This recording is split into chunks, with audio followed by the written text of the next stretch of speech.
الفنانة إيفلين عشام الله كان ليها معرض استعادي كبير في قاعة أزاد. المعرض كان بيستعرض تاريخها الفني من السبعينات، ولأن رحلة إيفلين عشام الله رحلة غنية وثرية حبينا نقابلها ونتكلم معاها ونسمع حكاياتها. لكن المفاجأة إنها خدتنا معاها في رحلة لتسوق، وهناك بدل ما نقابل الفنانة إيفلين عشام الله قابلنا الطفلة فيفي وأصحابها وحياتها اللي أثرت في أعمالها الفنية. أنا طفولتي كانت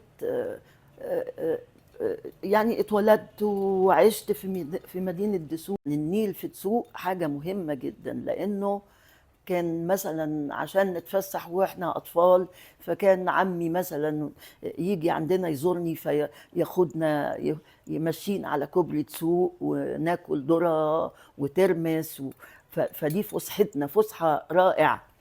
تاني حاجة مولد سيدي إبراهيم الدسوقي، اللي كان مهرجان سنوي عظيم حقيقي. كانت الموالد زمان هي فانتازيا شعبية حقيقية، وفيها كل المباهج اللي في الدنيا. يعني كان سيرك الحلو قبل ما يبقى سيرك قومي يعني، وسيرك عاكف، ومسارح صغيرة للمغنين والمداحين. الألعاب بقى، المراجيح والزرابيح. الزرابيح دي اللي هي صناديق وبتلف دي. واحنا كانت مدارسنا قريبة جدا من ميدان سيدي إبراهيم الدسوقي، اللي هو بيتعمل فيه، بتتنصب حواليه خيام المولد وكده.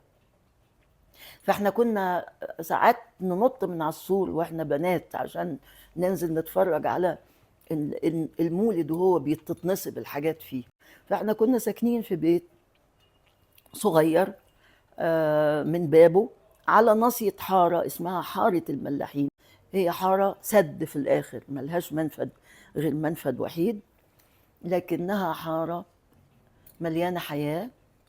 أنا يعني كل زخم عمري استقيته من الحارة. وقتي أنا بقى كان أطفال مصر كلهم بيبتدوا مثلا يلعبوا إيه اللي بنسميها في السوق حجلة، أو الحجلة أو الأولى. الحجلة دي كانت بتلف، عرفت بعد كده إنها كانت بتلف المحافظة. يعني عارف، تبتدي مثلا من دسوق أو من القاهرة فتتلعب في كل بلاد مصر. حاجة غريبة جدا. زائد الالعاب بقى اللي كان دايما بنلعبها، بريلا بريلا، يا عم يا عم يا جمال. احنا بنقعد دايره والاطفال بيقعدوا دايره، وبنمسك في ايدين بعض كده، يعني كده الايدين الاتنين. فكلنا بتبقى الايدين بقى حسب العدد اللي موجود. مثلا قولي 8 بنات او 8 وبيبقى معانا اولاد برضه. الريس بتاع فبيعدي على الاكف ويقول يا عم يا عم يا سلطان، جمالك فين؟ على القنطرة. بياكلوا ايه؟ حشيش وذرة، وشربهم قطر الندى، ونايبي كلته القطه، ويروح مفركش الايدين من بعض. هي طبعا اطول من كده، بس ده اللي انا قدرت استجمعه.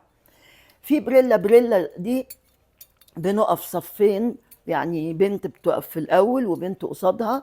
هنا طابور من الناس، من الاطفال، اولاد وبنات يعني. بس هو غالبا البنات كانوا بيبقوا اكتر من الاولاد، لانه الاولاد عندهم الطوق اللي بيجري بيه، وعندهم العابهم وتيك تراك والحاجات دي والكوره.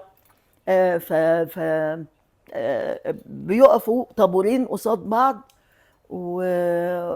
ويقولوا بريلا بريلا بريليلا، عاوزين مين؟ فيرد الطابور الثاني، القائد بتاعته الاولى تقول عاوزين فلانه. تجيبوا لها ايه؟ نجيبوا لها سرير مفروش بالحرير.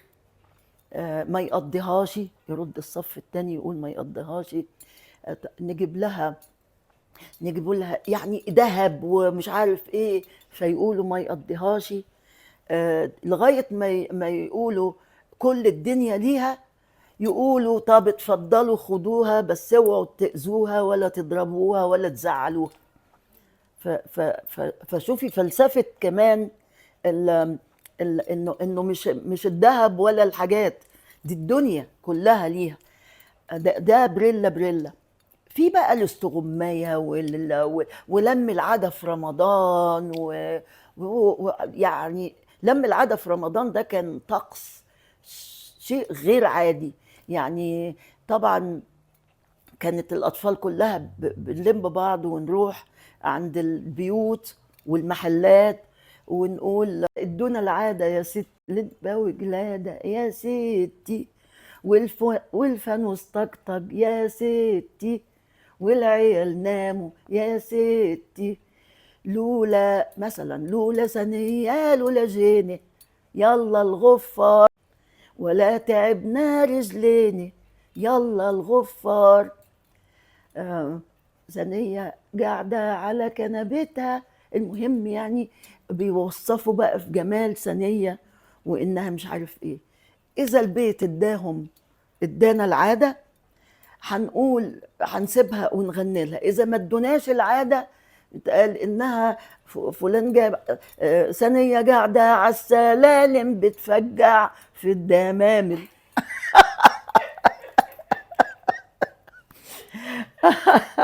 فلازم ينتقموا يعني. ف... يعني عاوزه اقول انه ده حفر جوايا حاجه يعني متعه ان الاطفال بيشتغلوا مع بعض وبيخلقوا العابهم مع بعض ومع ان انا كنت بنزل بالاذن يعني بابا بس السلام لروحه هو اللي كان بيسمح لي انزل يعني بسهوله، انما ماما كانت دايما تقول لي نص ساعه بس. وبعد ما اغلب 3-4 ساعات عشان اقول لها انزل نص ساعه. بس انا اول ما رجلي طول الشارع هي تبقى واقفه في الشباك، يا في مين، انا هترزع العلقه وخلاص يعني. افضل خلاص. الشارع ده كان اقول لك ايه،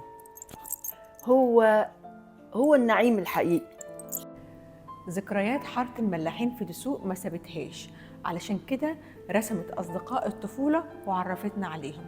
4 أصدقاء ب4 حكايات.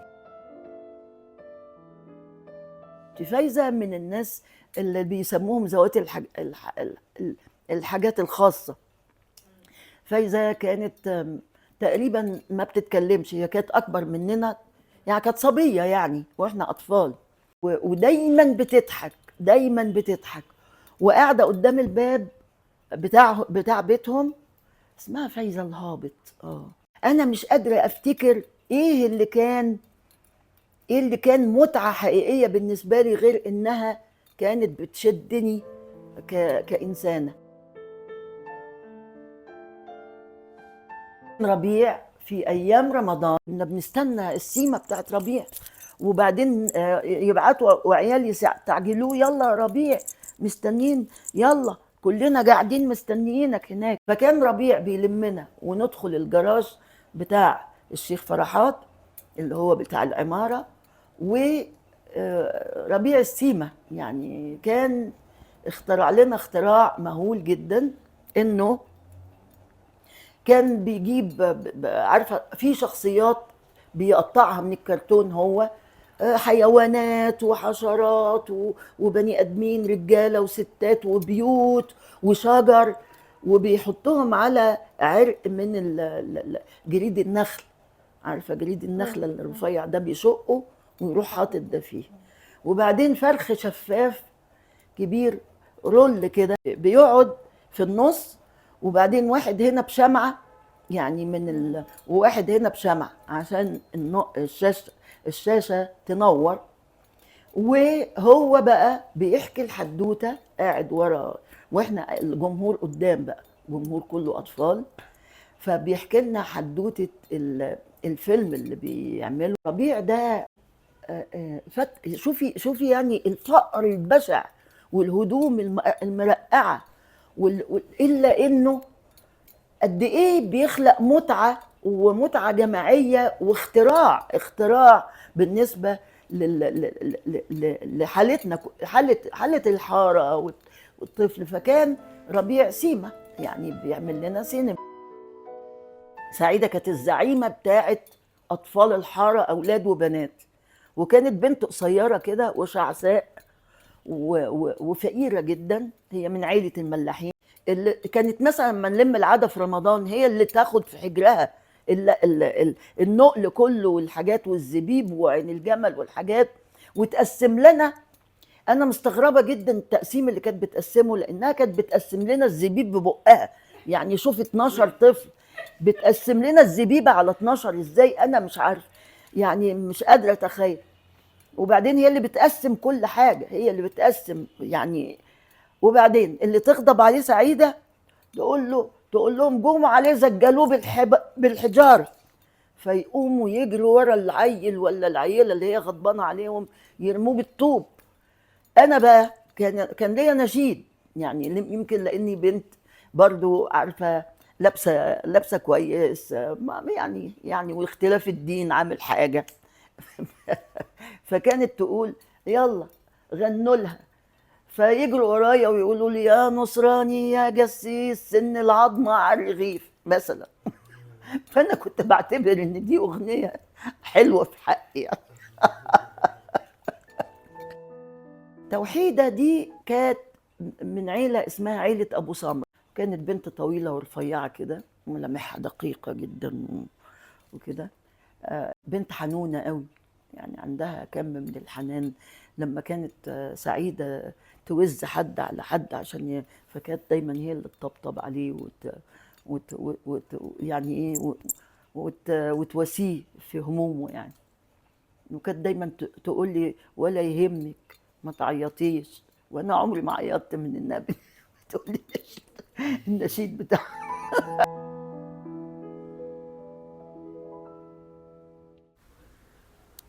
لوحات إيفلين عشام الله مليانة بالأشخاص والكائنات والنباتات، عالم زحمة. انا بحب الزحمه، انا بحب الزحمه جدا طول عمري، وبحب المدن الزاخره بالبشر. يعني انا ممكن لما سافرت اوروبا كان ممكن ما اروحش متحف عشان انا قعدت في ميدان والميدان فيه كم من البشر مهول. فكنت افضل اني اقعد في وسط الناس اشوفهم واقعد بالساعات اتفرج معاهم على الدنيا ومعاليهم، عن اني اروح متحف اشوف صور ولوحات وكده.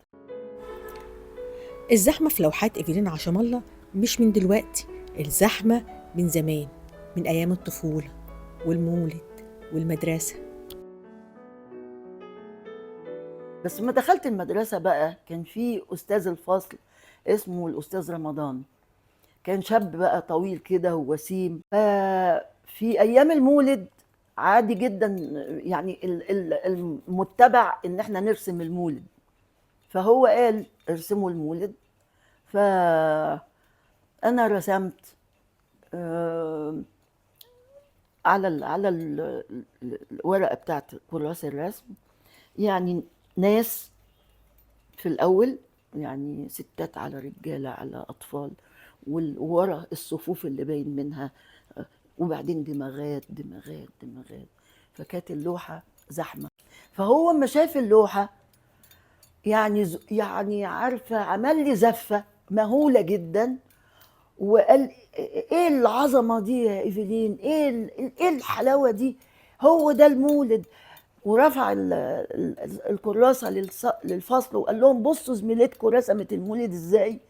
سقفوا لها فسقفوا لي، يعني تسقيف كتير. وهو كان يعني فرحان باللوحة بطريقة فظيعة، واخدها بقى بروزها وحطها في الممر اللي داخل على اوضه الناظر. يعني انت عارفه دي حاجه احتفاء كبير جدا. فانا عاوزه اقول ان النقطه دي، نقطه الاستاذ رمضان، نقطه كانت مفصل في حياتي مهم جدا من وانا طفله.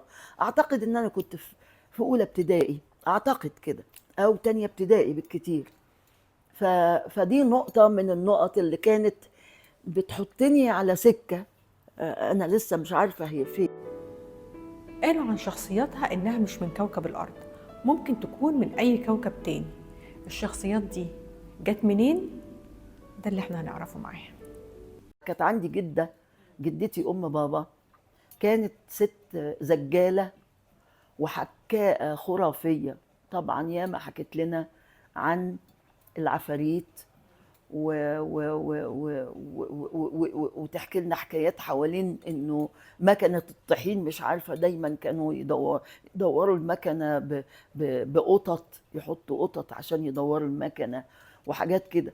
الحاجات دي كانت يعني ايه اقول لك ايه، بتاثر اذا انا لوحدي في الاوضه وعايزه انام. انا لغايه انا اسف، لغايه دلوقتي انا بخاف اني انام في اوضتي وانا لوحدي يعني وبابها مفتوح، فانا عندي تلباس صغير قد كده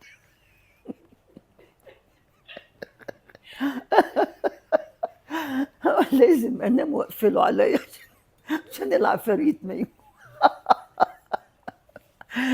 عشان العفاريت ما يجوش، مع انه دايما كانت اختي عندي قالت لي عفريت ايه اللي ده لو عمل هيدخل هيدخل ويجي لك ياكلك. المهم يعني عاوزه اقول انه من مخلفات الحدوته ان انا كنت خوافه جدا جدا. يعني انا من وانا صغيره كنت بصحي اختي اللي اصغر مني ب 12 سنه، عشان يا عيني هي اصغر واحده ومش هتقول لي لا، عشان اروح التواليت لازم اصحي حد يجي يقف معايا، لانه عارفه عفاريت تيتا كانت مقصره فيا جدا. بس عفاريت تيتا تاهت مع زخم كل الحاجات، الجمال والحلاوه، فبقوا حلوين، بقوا عفاريت حلوين جدا وزي القمر. يعني انا حتى مسميه الناس الاشقيه الفنانين مسميهم عفاريت. يعني العفريت ده حاجه كده خارقه يعني، ففي فنانين خارقين، فليه مش هم دول العفاريت؟ هو ربيع ده شخصيه عاديه؟ هي سعيده دي شخصيه عاديه كده ولا عفريته مجرمه؟ حاجه عظيمه يعني، في حاجه عظيمه. فالحدوته مش غرائبيه اللي انا برسمه، الحدوته في انه جوانا حاجات كتير احنا مش مكتشفينها. والحضارات القديمه كلها، خاصه الحضاره المصريه كلها، كانت بتبحث عن نبع الروح جاي منين. فهم يعني ايه، احنا السلسال بتاعهم، سواء رضي اللي رضي وابى من ابى، احنا سلسالهم، جيناتهم جوانا. مفيش حاجه غريبه يعني. الناس اللي انا، الكائنات الهيوليه دي اللي قاعده بتتخاطب مع بعضها بود كبير جدا، وقاعدين بيشاوروا لبعض، وفي حوارات جميله بينهم، مفيش اي عنف ولا نشاز، ناس مسالمه كده وجميله جدا. انا بشوف، انا حاره الملاحين هي اللي ورتني ده. وانا من نبع ده، من نبع الناس والاطفال الصغيرين، الناس الفقراء دول هم عفاريتي، هم الزخم ده اللي انا برسمه عن حياتي طفولتي، وببقى فرحانه جدا جدا لانه انا بتكلم وهي عماله تشتغل جوايا. ده جزء صغير من عالم كبير، عالم الفنانة إيفلين عاشم الله. لو فاكرين الحكايات خلصت، لا لسه ما خلصتش، وهنكملها مع بعض.